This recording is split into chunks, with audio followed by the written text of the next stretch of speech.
not just a fight. It's a movement when heavens pause, when angels descend.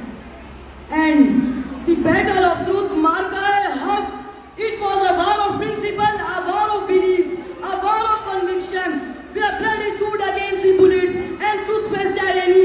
And guess what? Guess what? Guess what? Who won? Who won? Truth won.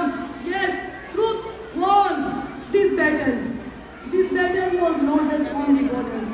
It was in our hearts, and we choose to stand with the truth, no matter the cost.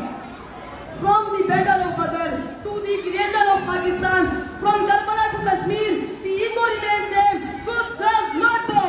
Yes, the ego remains same. Truth does not bow. Pakistan was never just a map.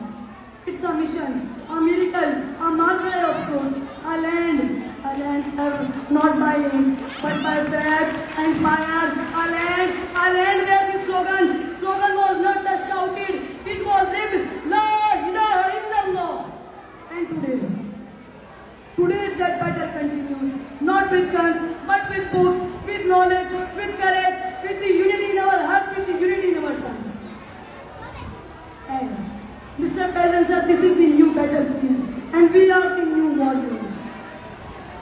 Your honesty is yours.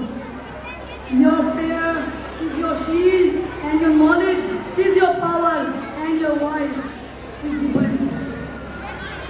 And remember what the poet said: if your heart not well from the truth, then your blood is not blood, it's water. So rise, let your character be louder than your words. Let your truth be stronger than their lies.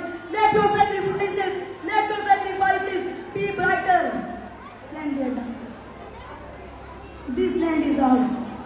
This truth is ours, and this battlefield will always be ours.